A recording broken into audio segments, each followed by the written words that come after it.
રામ ગયા પંચવટીમાં શૂરપંખા આવી તુમસમ પુરુષન મોહ સમારી શૂરપંખાએ કહ્યું કે તમારી જેવો કોઈ પુરુષ મારી જેવી કોઈ સ્ત્રીની શૂરપંખા માનીની નામે ખડગ દ્વારા શૂરપંખાના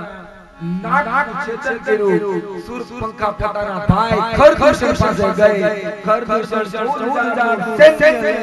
યુદ્ધ કરવા ભગવાને ખરદૂષણનો નાશ કર્યો શૂરપંખા લંકાપતિ રાવણ પાસે ગઈ રાવણ પોતાના મામા મારીની મદદથી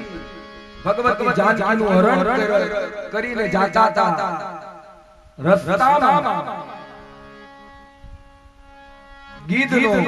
નાશ કર્યો અશોક વાટિકામાં જાનકીને સાડવા આવ્યા આ બાજુ રામ અને લક્ષ્મણ સીતાની ખોજમાં માં પંપા સરોવર શબરીના આશ્રમમાં ગયા શબરીને નવદા ભક્તિનું જ્ઞાન આપી ત્યાંથી હનુમાન સુગ્રીવ એની મિત્રતાથી સમુદ્ર ઉપર સેતુ બાંધ્યો વિભીષણ ભગવાન રામની સેનામાં સમુદ્ર ઉપર રામેશ્વરની સ્થાપના કરી સમુદ્ર ઉપર સેતુ બાંધી લંકા ઉપર ચડાઈ કરી હર હર મહાદેવના નાદ સાથે એક યોદ્ધાનો નાશ કર્યો અને અંતે દશાનન રાવણ પોતે યુદ્ધ કરવા આવ્યા ક્ષણવાર પેલા ભગવાને 10 મસ્તક કાપી અને 31મું બાણ રાવણની નાભીમાં મારી અને લંકાપતિ રાવણને ભગવાને ઉદ્ધાર કર્યો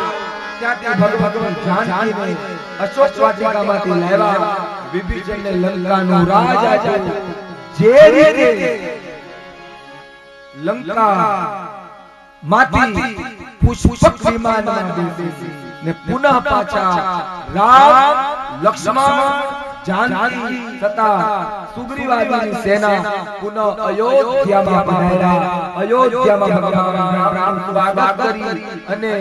ધામધૂમથી રામ અને સીતાને અયોધ્યાની ગાદી ઉપર બેસાડવામાં